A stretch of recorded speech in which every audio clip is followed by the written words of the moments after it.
Hello students, we are going to learn another important topic of your question paper, and all of you know that the B section of your question paper is generally based on your writing skills.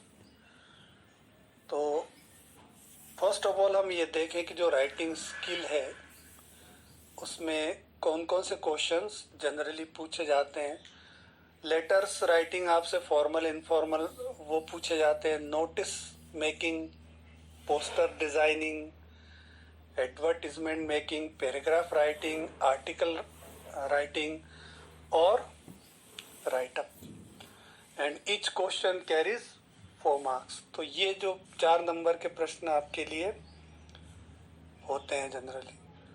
और अब देखिए मेरे पास ये question paper है, again class 12 quarterly exam.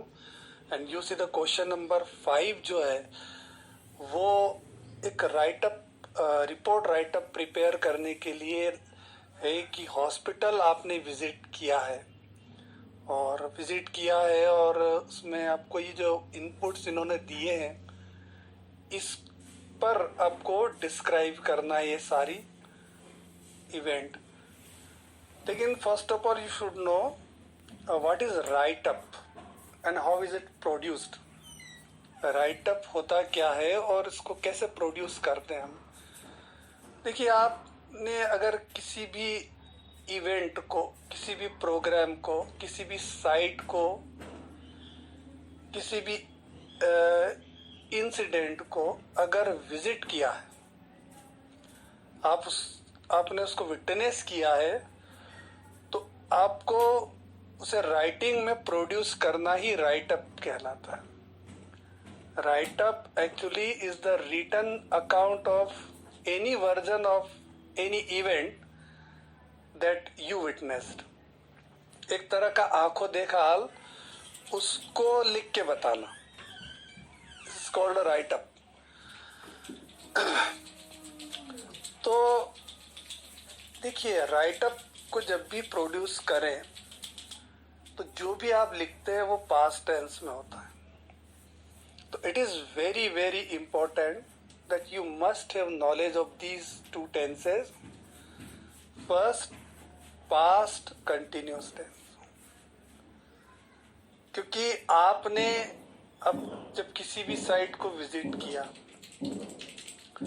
तो आपने क्या देखा, दैट इज पास्ट सिंपल, और क्या हो रहा था, that is past continuous. So these 2 tenses are mostly used in report write up और report writing. Past continuous very simple. Format है subject, then helping verb, main verb in ing form, and object. And if we talk about past simple tense, past simple tense subject, main verb in the second form, then object. So these 2 tenses are very important in producing a write-up. ये 2 का आपको अगर knowledge है तो बहुत easily ये बनता है. Again we see the question paper. अगर अब हम इसे देखें, इस क्वेश्चन पेपर को देखें तो ये लिखा है इसमें, last Monday you went to the hospital to see your friend who was admitted there. तो हमारा जो राइटअप जो हम शुरू करेंगे वो शुरू भी ऐसे ही करेंगे. देखिए there are many clues that are generally given in the question itself. Paper में ही बहुत सारी क्लूज ऐसी होती है जिनका आप यूज करें. तो ये जो लिखा है ना, last Monday you went to the hospital to see your friend who was admitted. इसमें ये जो यू है इसको आप चेंज करिए आई में, और ये जो योर है इसको चेंज कर दीजिए माई. तो और ये जो हॉस्पिटल का नाम है तो you can mention the name of the hospital. तो अब देखिए इसको ऐसे होगा, ये last Monday I went to the district hospital to see my friend who was admitted there. तो बहुत छोटा सा चेंज हमने इसमें किया. Again, we see the question paper for the first point, and that is registration counter. What is a registration counter? अस्पताल में जहाँ पर जनरली चिट्ठी बनती है. तो using the present past continuous tense, हम कैसे लिखेंगे इसे? People were standing in a queue in front of the registration counter to get their slips. Registration counter के सामने बाहर लोग लाइन में खड़े थे कतार में अपनी चिट्ठी के लिए. Okay, again we see the second point. People in front of the doctors room. Doctors की जो ओपीडी होती है उसके बाहर आपने क्या देखा? तो some people with their patient were sitting and waiting for their turn in front of the doctors room. जो डॉक्टर्स के जो रूम है उसके बाहर कुछ लोग बैठे थे. They were sitting and waiting for their turn. वो अपनी बारी का इंतजार कर रहे थे. that is a very simple point. Again we see the point number 3, surgical ward. Surgical ward वो वार्ड होता है जिसमें वो पेशेंट एडमिट होते हैं जिनकी सर्जरी होती है. तो हम ये लिख सकते हैं, in the surgical ward many patients were lying on bed. बिस्तर पे वो लेटे हुए थे आफ्टर देयर सर्जरी. ये भी हम पास कंटिन्यूअस टेंस का यूज करके बहुत सिंपल वे में से बना सकते हैं. Again we see the point number D, nurses attending. तो ये भी हमें एक पॉइंट आगे लिखना होता है कि भाई आपने ये देखा कि जो नर्सेस थी, स्टाफ नर्स, वो बॉयज और गर्ल्स दोनों हो सकते हैं, वो पेशेंट को अटेंड कर रही थी. They were looking after the patients. ये उनका काम होता है. Again we see the last point, medical ward,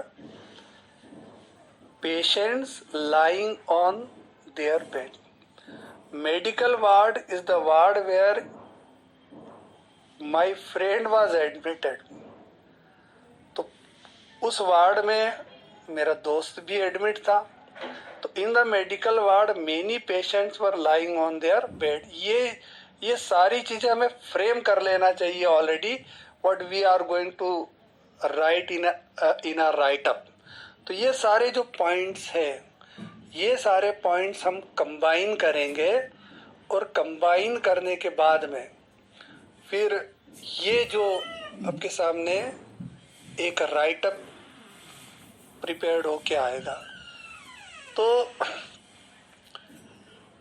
आप इसका स्क्रीनशॉट लेकर भी इसको पढ़ सकते हैं मोबाइल से, या मैं इसको फिर से आपको पढ़ के सुनाता हूँ जो पूरा एक कंप्लीट आया है.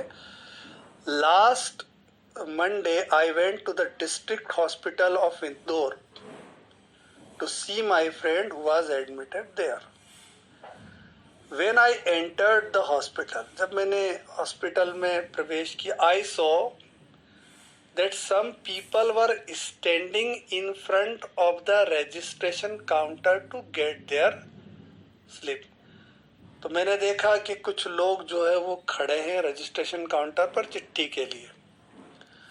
When I moved forward, जब मैं आगे बढ़ा, I saw some people with their patients were sitting and waiting for their turn in front of the doctor's room. वही बात, लोग डॉक्टर रूम के बाहर बैठे थे, ओपीडी के बाहर, और वेट कर रहे थे.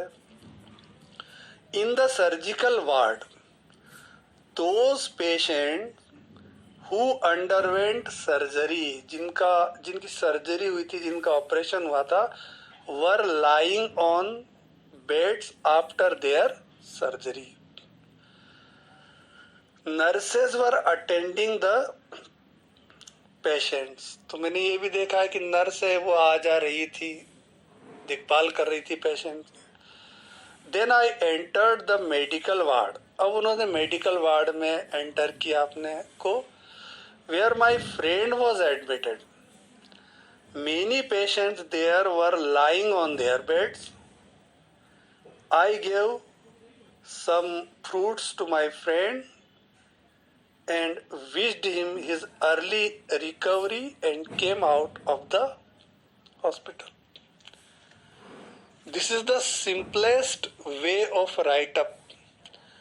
If you have good knowledge of English, you can add some more things in it. You can write in your own way.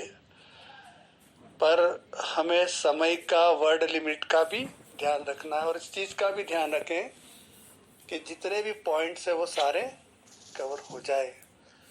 So I hope you have understood how to produce a write up. तो ये एक तरीका है, आपको सिखाया गया है, इसका यूज करके आप दूसरे राइट अप या रिपोर्ट राइट अप प्रिपेयर कर सकते हैं। Thank you very much for being with me. Have a nice day.